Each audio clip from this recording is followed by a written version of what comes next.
Well, this'll be a short one. Not only am I not reviewing all of Neo Tokyo, might get to the rest later, but this part of it is pretty light on plot.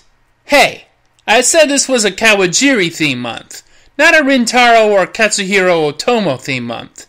Let's put a pin in those ideas for later. But while I'm at it, I might as well talk briefly on anime anthologies. The anime anthology film. I can't pinpoint when exactly they began, but there seems to be waves of anthology films. The first notable wave was clearly in the late 80s with Neo Tokyo and Robot Carnival. I guess you can extend it to Ai Monogatari in 92, but then it runs into the next wave, with The Cockpit in 93 and Memories in 95. The Animatrix in 03 and Gotham Knight in 08 took on Western properties, while Genius Party in 07 showcased originals. More recently, we had Short Piece, and coming up is Force of Will. I've probably missed plenty of them, but I just wanted to establish the long history of these anthologies. And now we get to Running Man.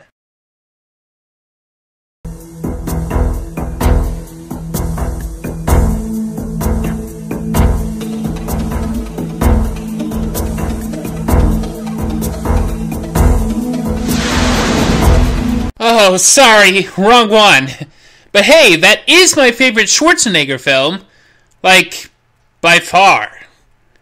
Is that on Blu-ray yet? I think it is. Why do I not own The Running Man on Blu-ray? That's right up there with Big Trouble in Little China for Weekend Movie Marathon Gold. But as I was saying, let's get to the feature. In the third of our twisted steel, flashing neon lights, corporate-sponsored futurescapes of the month, a rather popular death sport draws the crowds. It's called the Death Circus, racing so extreme that you'd spell that extreme with 40 X's. The narrator of the short is a reporter covering the Death Circus, and more specifically its star attraction, Zack Hugh. Zack is the undefeated champion, but he's been pushing himself to extremes that are dangerous even by Death Circus standards, to where he has visions of his own demise. The mortality rate for the races are pretty high with the G's they're hitting, but the reporter sees Zack destroy his personal simulation machine. In the next big race, the competition is being thinned out by sheer gravity. We have your ordinary spin-outs and turnovers, glass shattering and flying out, vehicles imploding in on themselves, one poor bastard gets launched into another, and it looks like Zack has only one opponent left. But that racer falls apart and Zack is the champion. Hooray! Or maybe we would celebrate if he weren't technically dead. He's pretty spry for a corpse though, and he just keeps on going, even after winning, beginning to see all kinds of spectral visions like in his nightmares. Are these visions of past champions? Or is it like those racing games where you can race a ghost image of yourself from your previous run to see if you can beat your best time? Either way, our guy Zack is losing his shit as he catches up with a ghost, his vehicle tearing up around him as he pushes past his limits. It's pretty gruesome. Until finally...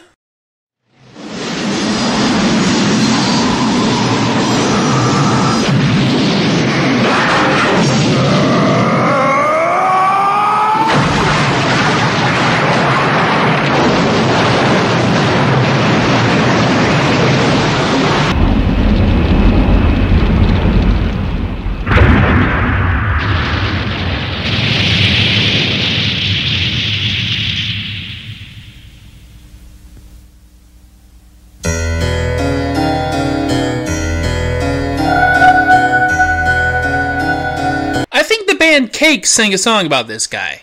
No trophy, no flowers, no flashbulbs, no wine. He's haunted by something he cannot define. Zack Hugh was the best anyone had ever seen. An investigation into his death came up with nothing. It remains a mystery. Wait, what? This is not a mystery, guys! His car exploded from the G-force pressure! You saw it! Car exploded! Case closed! What is wrong with you? What is a mystery is that scene with the simulator, which seemed to imply that he was some kind of telekinetic pusher or something. Or was the simulator so good that it even simulated the intense G effects? This is not the last time that Kawajiri toys with the notion of extreme speed causing somebody to transcend reality, if briefly, by the way. While it's not the short he animated, he wrote one in the Animatrix called World Record, animated by Takeshi Koike, where a runner goes so fast he can see past the illusion of the Matrix. Then years later, Koike did a movie like this called Redline. It's like Kawajiri kind of passed the baton to Koike. How oddly fitting if you look at Koike's body of work. Unashamed bombastic and stylish with a hint of deeper themes, but rarely skirting brilliance unless guided by another's hand, such as, say, Sayo Yamamoto. Perhaps someday a Koike month will make its way to Otaku Evolution. But until then, while we're on the subject of Koike and Yamamoto, let's talk about Lupin the Third next time. Though it won't be their work in that franchise. No, this one is going to be rough. We haven't talked about Nabashin yet, have we? Yeah. Until then, see ya!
Well, that hit the spot.